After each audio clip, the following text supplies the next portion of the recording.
Family, how you guys doing? You know we talk about generational wealth all the time. Y'all hear me talk about generational wealth, building generational wealth, holding on to your product. This was my grandparents' house.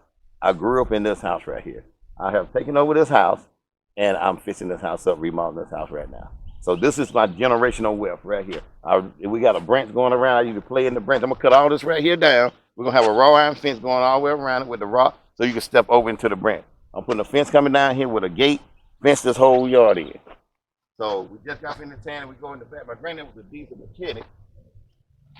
He was a diesel mechanic and he worked on big trucks. I can remember big truck, 18 wheelers parked up in his yard. Now these are my cars, these cars and trucks I got. Yeah. But I can remember 18 wheelers parked up in this yard. And granddad used to work on them all the time. So we just got finished tearing that building down back here. And I'm building another building right here for myself.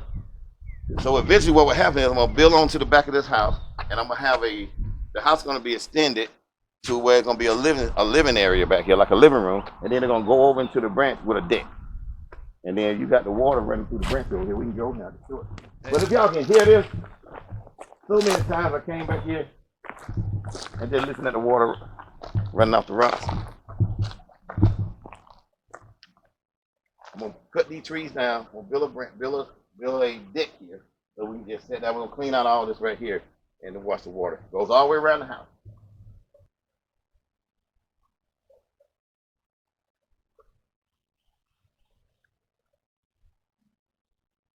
Hey, very calm. You sit back here, granted you sit right there where you stayed in that building, and man, just enjoy it. Just enjoy it. We got gold mines in our neighborhood. We had 2 plum trees. We ate off this land. We had 2 big plum trees right here. We didn't go to the supermarket and buy plums. We had them right here. We had a fig tree sitting right there in the middle of the middle right there. You get sick, eat them figs. You know what the figs do to you. And we had a garden right here. Watermelons, peanuts, whatever you want right here in this garden right here. So we cleaned all this off. And you're gonna be able to, I used to play. I don't do it now. I'm a little bit older. But if you go into that branch now, I used to play down in that branch right there. We used to really go into it and say, all this was clean. Our granddad kept all this clean. So I got to get back out here and get everything clean. I'm just now moving back home. So y'all see the progress in the house. I had started working on this house and start painting and getting it right, but then I had to go to the other house over there, which you guys will see in a few minutes. But this is our generational wealth. All black neighborhood, beautiful, beautiful houses. All these houses here were built at the same time. I'm gonna tell you guys a story. My granddaddy told me that the bank in Greenwood wouldn't give him the money for this when they wanted to buy this house. My granddad was living in an apartment over there we called Charlie William Garden.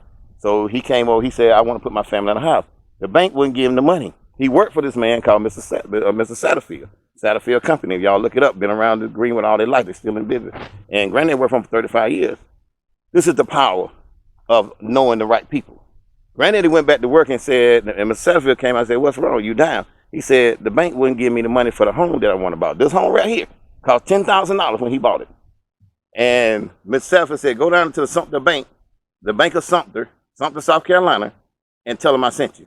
And that's how Granddaddy got this house. And I would never sell it because this is generational wealth.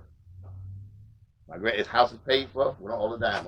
All that stuff, I'm bringing in doors from other houses and antique doors, and I'm putting them in the house and bagging them up. So this is it, family. Don't be scared to come back to your neighborhood. This is my neighborhood. I grew up right here. Playing in this yard, playing in that branch, playing with my next door neighbor right there, Keith. Keith and Kurt used to be right there next door. Matter of fact, I talked to Kurt the other day. He live in Atlanta now. His family still own that house right there. The one you talking about with the Firebird, they still the same people being there. All this right here was the same people, you know, that grew up when we was coming up. So guys, take care of your property, take care of our neighborhoods. Let's take our neighborhoods back. Let's not let nobody come into our neighborhood and buy our neighborhood and then rent it back to us. Let's stop that. Let's buy these houses in our neighborhood and finance them back to our people. If you don't want it, finance it back to one of your people. Okay, guys? Generational wealth. That's what it is about. We ain't just talking about it, we being about it. Great. That was great. That was really great. Yeah. So you can do what you want to do with that. Gotcha, man.